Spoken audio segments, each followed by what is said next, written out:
Bem-vindo a todos a uma nova webinar.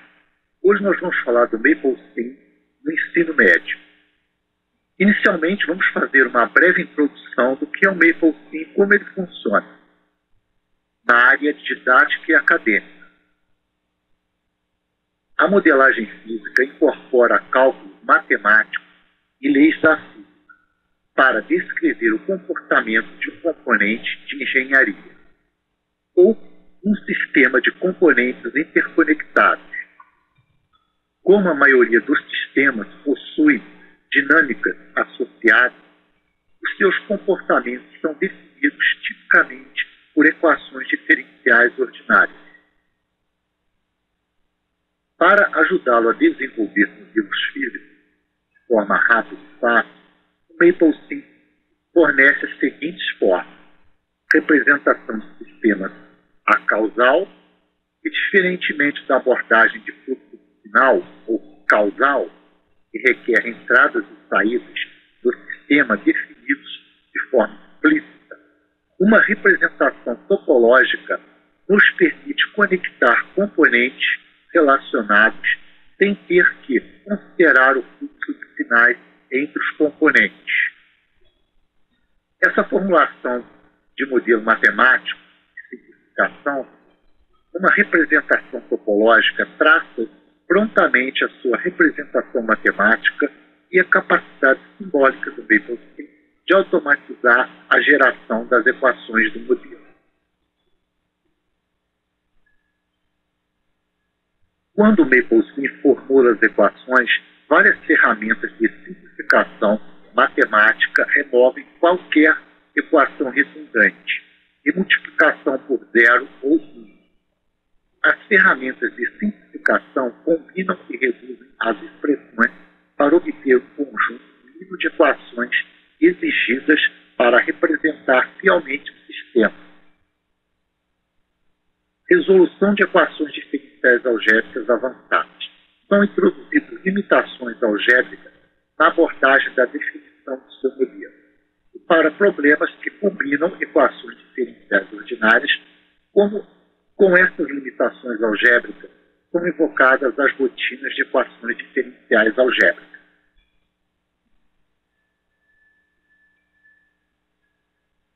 Dependendo da natureza dessas limitações, o problema da equação diferencial algébrica, o ETA, aumenta em complexidade, normalmente indicado por um aumento no índice das equações diferenciais algébricas.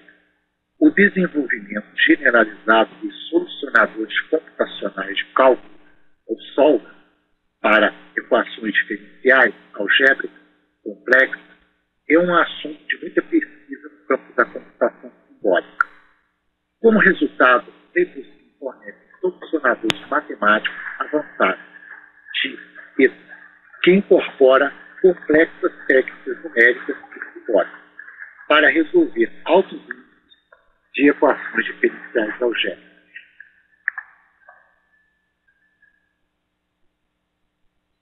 Modelagem causal e acausal.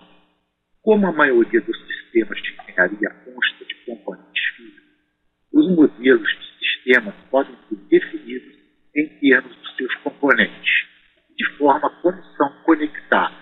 Por exemplo, se você quiser construir um modelo de circuito elétrico, pode-se construí-lo quer como circuito elétrico, quer como sistema mecânico, dependendo das conexões que você especificar.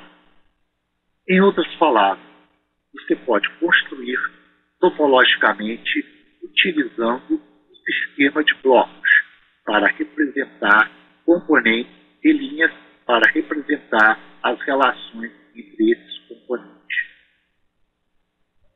O MapleSim permite utilizar essa abordagem topológica para definir um modelo. As leis físicas subjacentes são definidas matematicamente dentro do modelo, dos componentes, e as suas conexões entre os componentes determinam o comportamento do sistema. Esta abordagem é descrita como a causal. Em contrapartida, a abordagem de diagrama de blocos por fluxo final é descrita como causal, o que significa que cada bloco requer uma entrada com um sinal que flui em uma direção. Uma operação matemática é realizada sobre os sinais de entrada e o resultado é enviado com um sinal ou conjunto de sinais de saída. Em termos de programação, essa abordagem é análoga a uma função y igual a f de x, onde um cálculo é executado em uma variável conhecida ou conjunto de variáveis do lado direito e o resultado é atribuído a outra variável inicial. Então, uma função x de entrada, uma variável x de entrada, em função de x nós temos uma saída y, que é a função de x. Esta abordagem é útil para modelar sistemas que tratam de sinais, por exemplo, controladores, filtros digitais e de outros sistemas de tratamento de sinal. Inversamente, o modelo acausal é simplesmente uma declaração sobre a relação de um bloco e suas forças de conexão, que são bidirecionais. A analogia de programação seria declaração de igualdade y igual a f de x.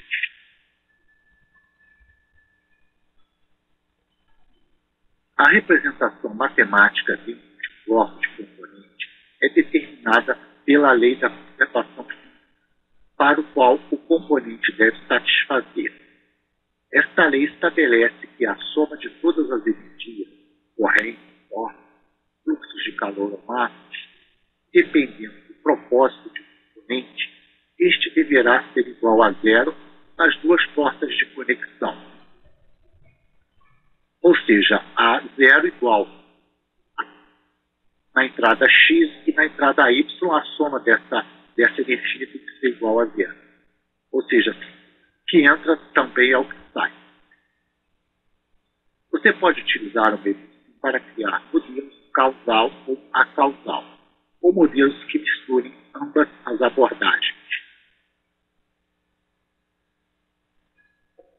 Nós temos aqui que as variáveis corrente I e tensão V. Para entender melhor esses conceitos, é útil identificar uma das variáveis do componente que se está modelando. Em termos gerais, uma variável V, simbolizada por um acrónimo, representa a força motriz ou tensão de um sistema e uma variável I, volt, representa o fluxo de uma quantidade de energia. Então, aqui nós temos a corrente entrando e a corrente também saindo. Esse é o componente. No ponto A e B é uma diferença, digamos assim, de tensão ou de potencial entre a entrada e a saída. Por exemplo, em um circuito elétrico, a variável I, que é a corrente, e a variável V, que é a queda de tensão ou diferença de potencial VDP. Então, aqui nós temos a corrente, e aqui a corrente na entrada e na saída. E aqui a diferença de potencial entre esse componente, no caso, um resistor, ponto A e ponto B. A tabela a seguir lista alguns exemplos de variáveis D e V para outros domínios, como na parte elétrica, a corrente e a tensão ou voltagem. Na parte mecânica de circulação, a força em Newton e a velocidade em metros por segundo.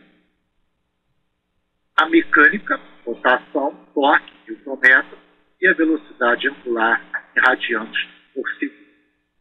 A hidráulica, fluxo metro cúbico por segundo, e a pressão Newton por metro quadrado. O fluxo de calor é o fluxo de calor em watt e a temperatura em graus Kelvin. Como um exemplo simples, a forma de uma equação para um resistor é V igual a RI, ou seja, a tensão igual a resistência vezes a corrente. Para efeitos de uma representação acausal, a equação será escrita como R vezes a corrente B igual a tensão em E menos a tensão em A, que é a diferença de potencial. E a corrente em B, mas a corrente em A é igual a zero, é a lei da conservação da energia. Esta equação, em conjugação com a lei da conservação da corrente de Kirchhoff, permite uma representação completa de um circuito. Para entender este exemplo, o diagrama esquemático seguinte descreve um circuito RLC. Então, a gente pode notar que, tanto nos cursos técnicos superiores como de ensino médio, nós sempre temos, na área de física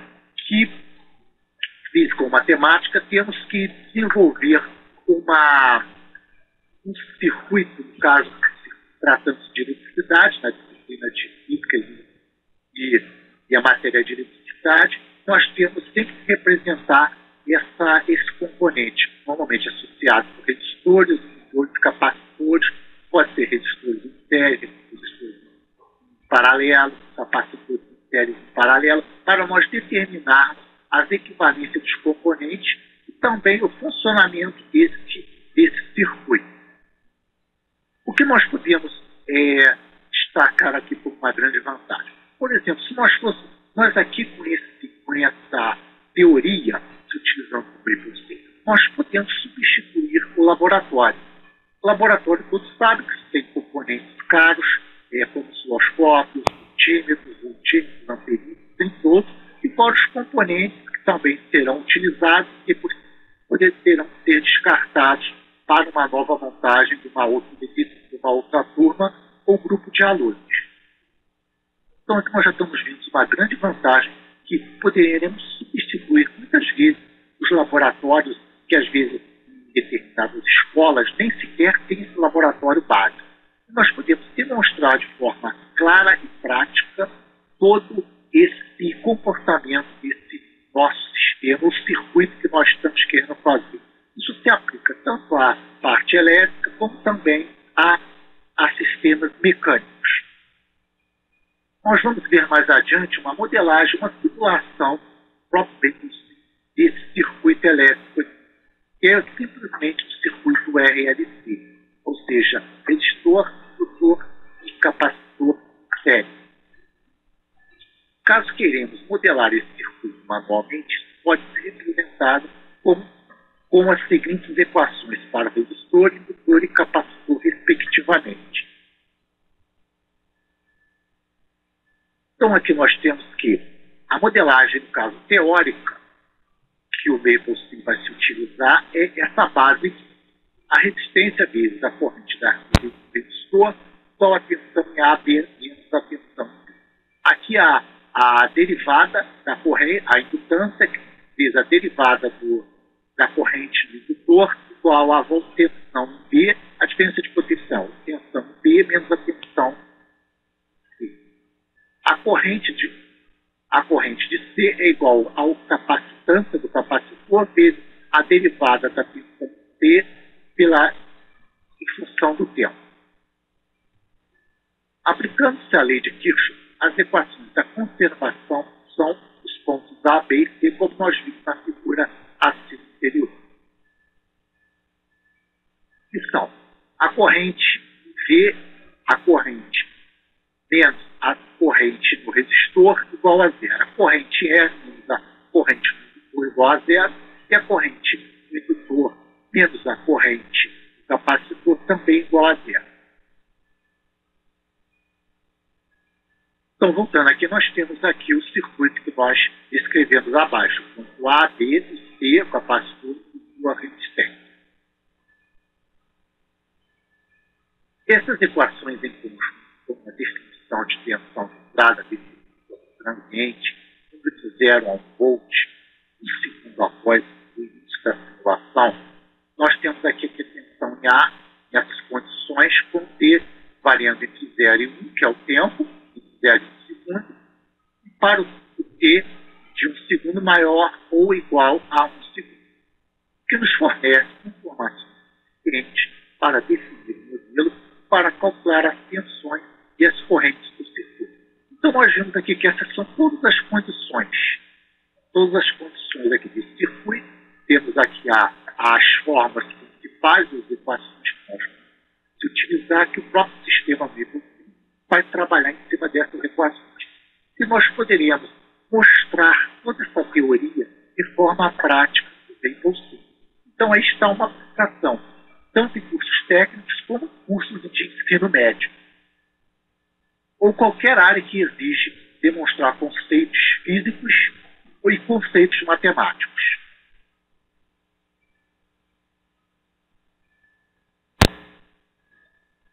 No MapleSim, todos esses cálculos são feitos de forma automática.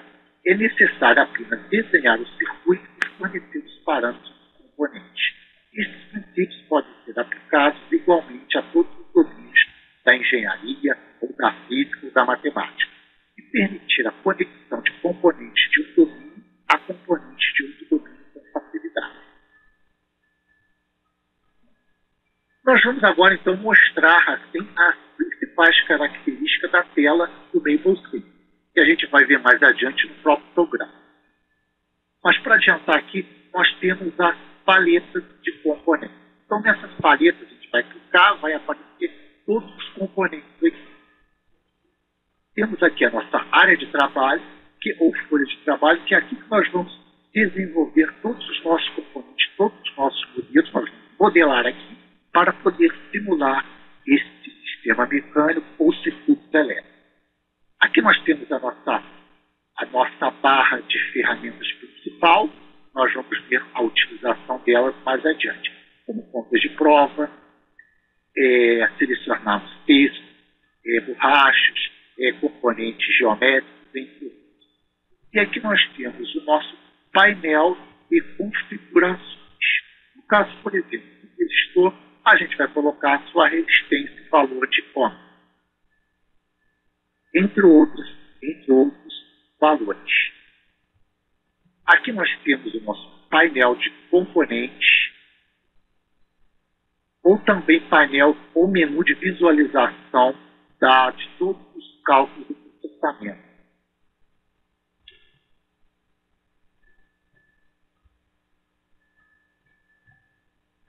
Ok, então vista essa teoria, nós podemos agora passar para a parte prática da aplicação do MapleSim no ensino médio.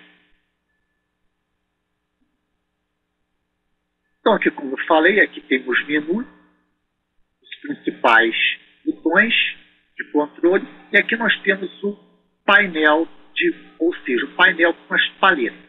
Nós temos aqui os componentes, como por exemplo, componentes elétricos analógicos, os mais comuns aqui tem vários tipos. Nós podemos visualizarmos, então aqui está capacitor, componente de força eletromotriz, terra, o indutor, resistor, componente de diodo, fonte de tensão, componente de amplificadores operacionais, principalmente muito útil para cursos técnicos desenvolver circuitos elétricos, ou também no ensino médio, nós podemos utilizá-los perfeitamente. Vamos mostrar aqui que nós temos componentes digitais. Vamos falar um pouco de componentes mecânicos, que tem de rotação e de translação. Nós temos aqui componentes amortecedor de rotação, discos, componentes, sistemas ou conjunto de engrenagens, ponto de rotação fixada, sistema de rodas e pneus, sistema de pneu cremareira, componente inercial, metálico, pesado, ferro, aço, e aqui bolas de rotação, e aqui o sistema de rotação do tipo mole amortecedor.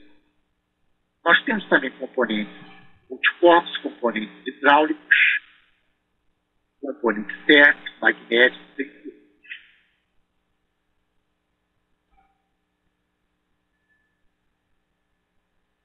Temos aqui também os blocos de sinais. O que são os blocos de sinais? Os blocos de sinais são exatamente os componentes que vão excitar os nossos circuitos.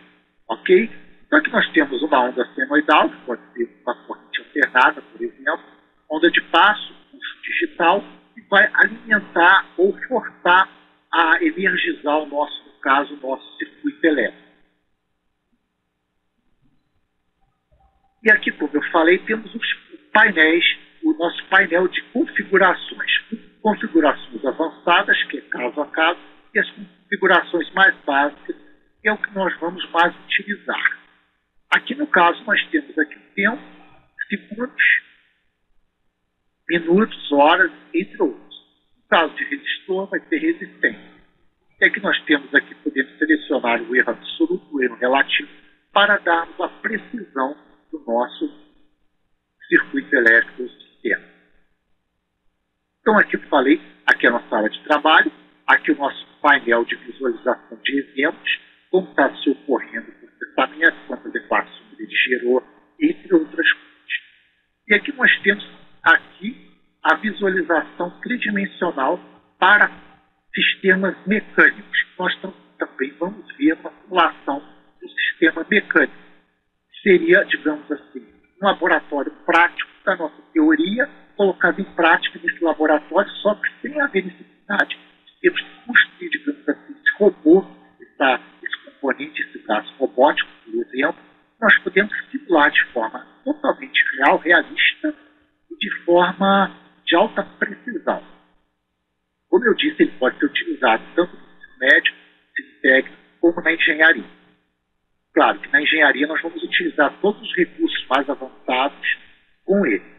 Já na parte de ensino médio, nós vamos utilizá-los para substituir grande parte dos testes de laboratório de uma maneira lúdica e muito interessante para o aluno, o que vai se tornar um aprendizado mais fácil e fácil de gravar em sua memória, com essa visualização prática. Ou seja, hoje em dia nós estamos substituindo a parte prática pela parte virtual, ou seja, do real para o virtual e vice-versa, do virtual para o real.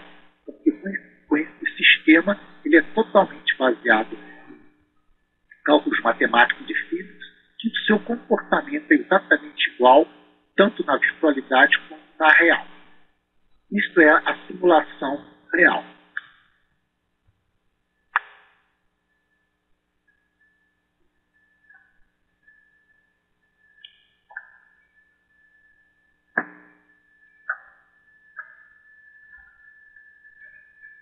Então vamos montar o nosso primeiro exemplo. Como a gente falou na teoria anteriormente, nós vamos agora passar para a parte prática de montar o nosso circuito RLC em série, que é utilizado para filtros de frequência.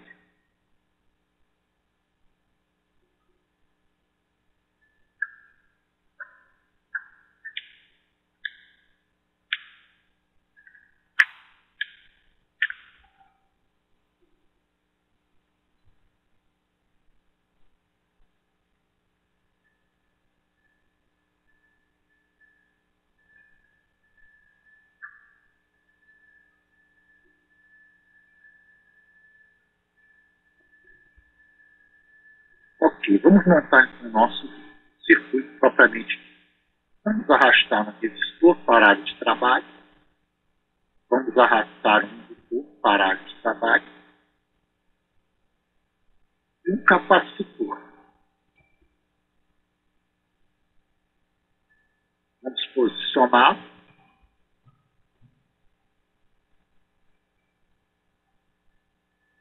Agora nós vamos precisar de um componente de sinal.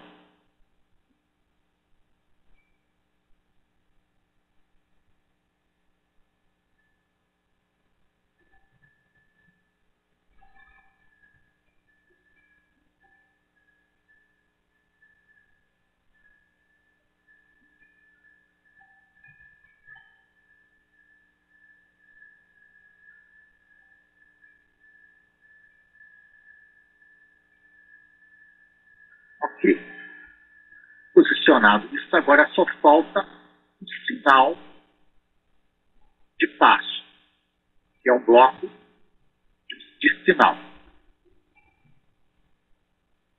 Falta um componente de terra.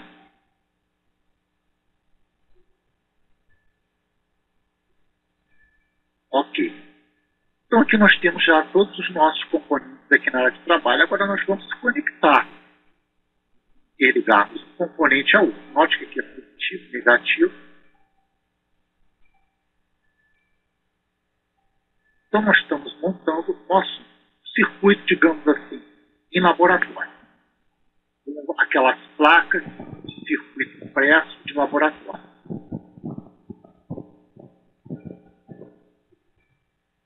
Vocês podem ver que aqui aparece um ponto de conexão em verde, quer dizer que existe uma conexão compatível do sistema. Agora nós vamos dar valores aos componentes. No caso aqui eu vou botar 24 ohms. O indutor vamos colocar aqui 160 milihenry. O capacitor vamos botar aqui, por exemplo, 200 microfarad. Ok. E aqui o tempo do sinal aqui para ponto 1 segundos. Bem, aqui como vocês podem ver, nosso circuito ele foi montado. Se nós fôssemos montar isso na prática, nós teríamos que soldar esses componentes numa ponte de terminais ou numa plaquinha de circuito impresso. Bem, agora para nós podermos analisar, o que nós vamos precisar para analisar um circuito elétrico? Um osciloscópio, um voltímetro, um amperímetro, essas coisas. Então vamos aqui anexar uma ponta de prova, que é esse componente. Posso também clicar aqui no botão direito e anexar uma sonda, nesse ponto aqui. No caso aqui, o que tem disponível nesse ponto? Automaticamente, tensão corrente. Eu vou pegar só a tensão que eu quero ver nesse circuito. Então selecionei aqui, no caso, tensão. Bem, com isso nós já temos todo o nosso modelo já pronto para a simulação e visualizarmos o que vai acontecer nesse ponto aqui, nessa saída.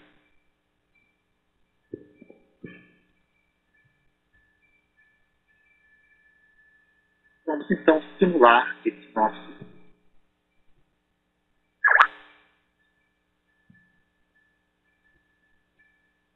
Nós podemos ver aqui que essa simulação,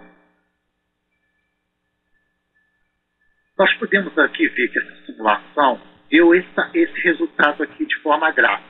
Uma tensão de 1 volt, que é aqui nesse componente aqui, nós estamos selecionando 1 volt, e aqui no tempo de 10 segundos ele filtrou dando esse sinal, essa resposta de saída, que é o que nós esperávamos desse nosso circuito. Então nós podemos demonstrar de forma prática como nós vamos visualizar no laboratório, no osciloscópio, e também tirarmos a tensão com esse voltímetro.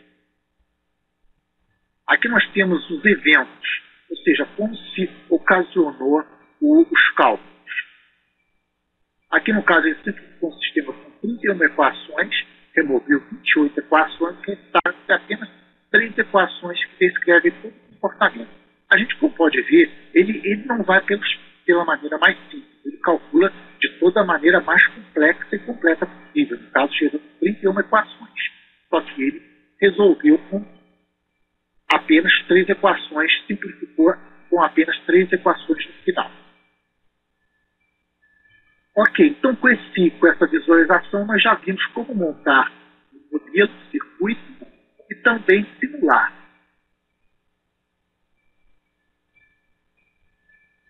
Nós podemos agora também extrairmos as equações desse nosso circuito elétrico. Nós podemos fazer análise de sensibilidade, podemos fazer otimização, entre muitas outras funções aqui que nós podemos realizar. Vamos só extrair as equações desse nosso modelo para nós verificarmos todas as equações desse circuito elétrico. Então aqui está. Nós temos aqui, foi aberta uma folha de trabalho de análise e extração de equações. Então aqui nós temos, que é um aplicativo, template de análise e extrações de equações. Nós temos aqui importado o nosso modelo, Maple Sim, como a gente viu. A gente aqui tem todas as variáveis das equações diferenciais. Temos aqui também todos os parâmetros, no caso do indutor, do resistor, do capacitor, entre outros, aqui os seus valores. Nós temos aqui o que nós queremos, principalmente, é demonstrar as suas equações desse nosso circuito elétrico. No caso, as equações diferenciais algébricas, com as suas limitações, seus parâmetros e as suas limitações, tempo menor entre o décimo segundo. Temos aqui como foi feito esses cálculos com equações derivadas, equações diferenciais. Podemos verificar aqui também as equações algébricas, que são as funções mais básicas, e aqui as equações diferenciais ordinárias, que são os nossos principais cálculos. Então a gente pode ver que com essas equações nós descrevemos todo o comportamento daquele circuito. Nós podemos demonstrar de forma matematicamente como se simula aquele circuito elétrico. Ou seja, nós vimos aqui o circuito elétrico na sua forma prática, e aqui nós vimos as suas equações matemáticas. Aqui nós podemos mostrar para o aluno as relações entre a teoria e a prática, e a matemática e a física, e a virtualidade e a realidade. Nós demonstramos com isso todas as possibilidades e para o aluno entender como é que funciona essa nossa virtualização, que é a tendência atual no ensino mundial, para nós podermos criarmos os nossos sistemas mecânicos, circuitos elétricos e tudo. Aqui nós temos um modelo bem didático, que é simplesmente de uma bola caída. Note que esse exemplo, como outros aplicativos, nós já temos pronto para uso didático. Só para nós fazermos a simulação, termos os valores para ver o que vai acontecer, quais os fenômenos associados a essa queda, no caso dessa bola, quicando. A gente vai ver a forma, o seu gráfico, e também vamos ver a simulação real do que acontece exatamente com esse nosso experimento. Então nós vamos aqui nós estamos vendo a sua animação gráfica, ou seja, em 3 dimensões. Nós vamos então simular. Aqui nós temos o gráfico da queda dessa bola em função do tempo. A gente pode ver que a bola vai quicando e ela vai diminuindo no tempo de 10 segundos, diminuindo até ela parar totalmente, um tempo maior que 10 segundos.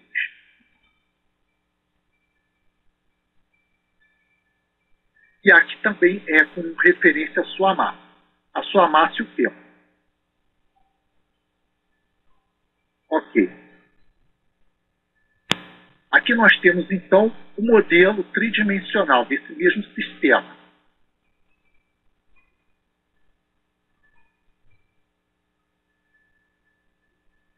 Como vocês podem ver, aquele gráfico da queda da bola, aquela onda, ela foi diminuindo até parar. É o que está acontecendo aqui. Aquela onda, aquela queda, vai se atenuando até parar. É o que nós estamos vendo aqui. Então, isso aqui nós podemos mostrar de uma forma totalmente lúdica e prática da teoria com a prática. Isso é apenas um modelo simples. Nós podemos desenvolver modelos mais complexos para todas as áreas de física e de matemática, demonstrando como acontece esse fenômeno na prática.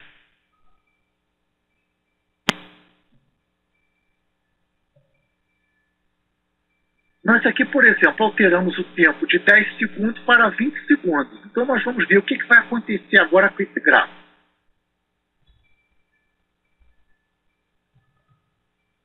Como agora a gente pôde ver, num tempo de 20 segundos, ao invés de 10 segundos, no tempo de 20 segundos, nós vemos todo o comportamento da bola quicando, ela perdendo energia, perdendo até praticamente parar.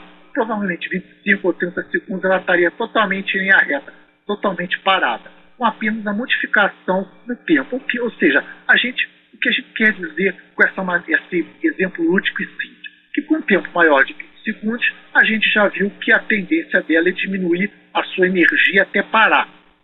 Isso é apenas um exemplo.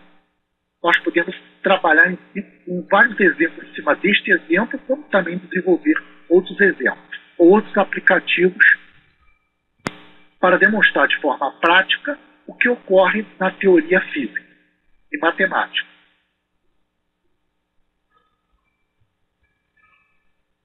Nós podemos agora ver então o comportamento desse sistema de animação em 3 dimensões.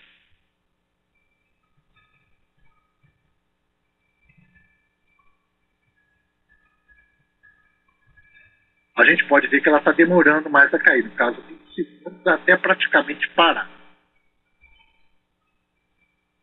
Isso é, na realidade, o que vai acontecer mesmo. Ela parou em 20 segundos, no chão, praticamente. Ou seja, a gente mostrou que em 10 segundos, pela sua massa e por aquele tempo, ela vai ficar quicando. Mas, no caso de 20 segundos, um tempo maior, ela vai absorver toda a energia e dissipar toda a energia e desse impacto e vai parar totalmente.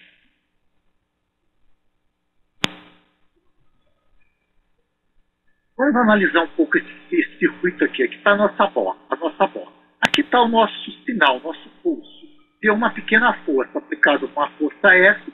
Aqui nós temos a ponta de prova, que ela vai pegar a massa. Aqui nós temos a massa de 1 kg, esse componente flexível, que nós estamos simulando essa bola. E aqui nós temos o equivalente sistema de amortecimento, que seria basicamente a mola amortecedor. A mola, para dar o impulso, vai ter aquele, ou seja, nós podemos dizer que aqui está trabalhando o mesmo princípio da mola e amortecedor. A mola, a própria flexibilidade da bola e o seu amortecimento no tempo.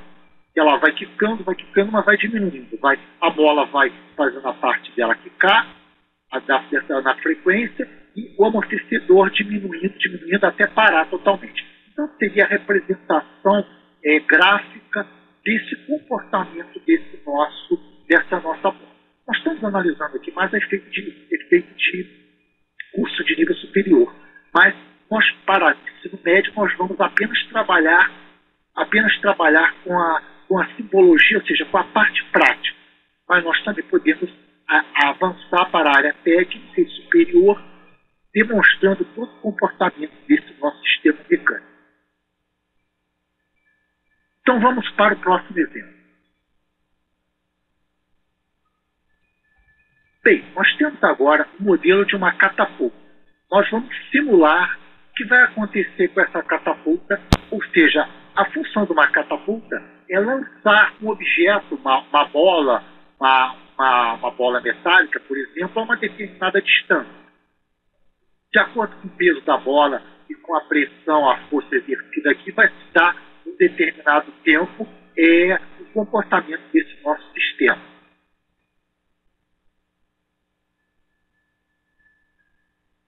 Vamos então simular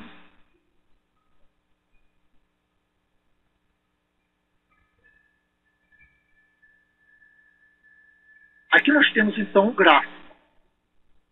gráfico de como vai ser o lançamento. Vai jogar e ela vai repicar, ou seja, quicar até ela parar. Como nós vamos ver aqui de uma maneira totalmente gráfica desse comportamento. Então aqui está, nós podemos demonstrar os princípios físicos desse comportamento dessa catapulta.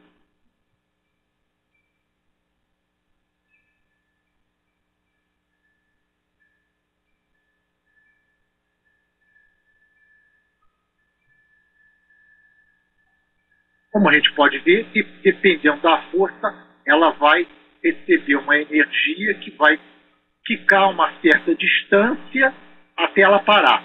Dependendo da força aplicada aqui, ela vai jogar uma distância menor, e também do ângulo, ou ela vai jogar uma distância maior. Então isso daí é o que se utiliza muito na área militar, como lançamento balístico de armas, de utilização de canhão, por exemplo, ou há muitos séculos atrás, como os guerreiros lançavam as suas armas, pedras, no caso, ou bolas de ferro, com esse sistema de catapulta por elástico, ou outros sistemas, no caso, sistemas mais modernos, por sistemas, por exemplo, hidráulicos e elásticos, entre outros. Quer dizer que nós podemos demonstrar para o aluno esse comportamento físico do lançamento da bola. Vamos então para o próximo exemplo. Bem, nós temos aqui um outro modelo para demonstrar a força centrífuga.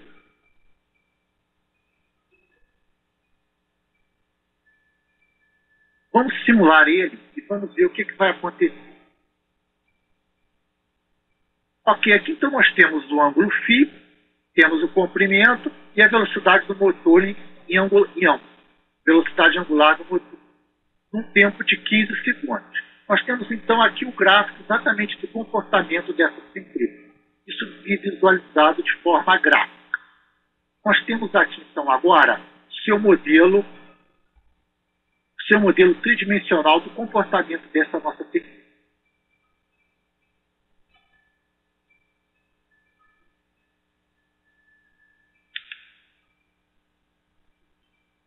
Então a gente pode verificar que, de acordo com o aumento da velocidade e o peso dessa bola, ela vai se deslocar abrindo os braços. Novamente, fazendo a simulação, a animação gráfica da simulação, em 3 dimensões. Então a gente está verificando que com o aumento da velocidade, dada uma determinada velocidade, vai dar um ângulo de abertura desse braço aqui, também dependente do valor desse peso, ou seja, dessa massa aqui. Nós podemos notar que, de acordo com o tempo aqui que nós formos modificando, a gente vai ter outros tipos de características. No caso aqui, por exemplo, passarmos para, digamos, 30 segundos.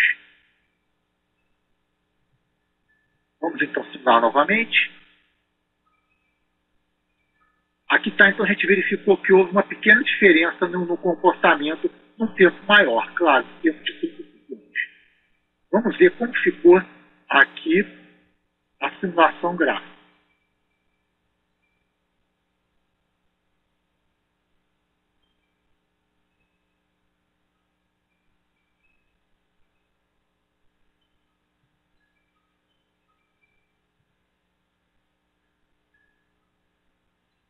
A gente pode verificar daí que, apesar de um tempo maior, o ângulo, além de aumentar o tempo da simulação, o ângulo também ficou mais horizontal.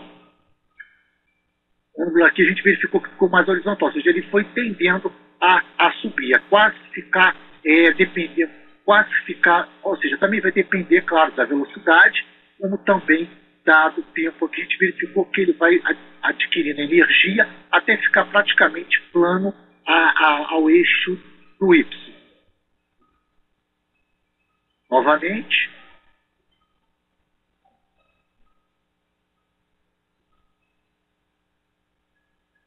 Então, o que daí a gente pode tirar? A gente pode dizer que tem relação com o tempo, com a velocidade angular e também com a massa dessa bola, entre outras componentes físicos.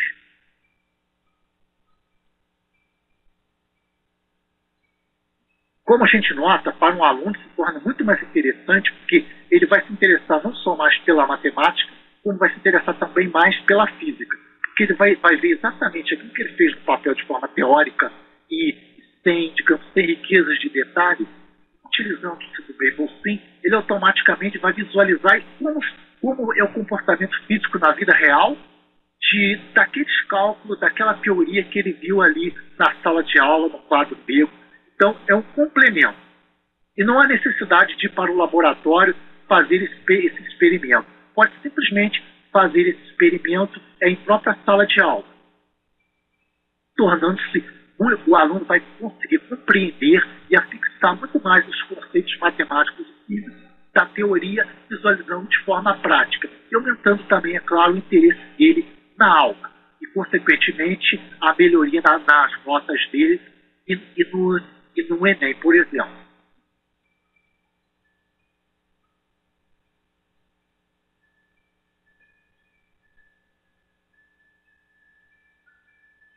Então, agradeço a todos e obrigado pela atenção e até a próxima.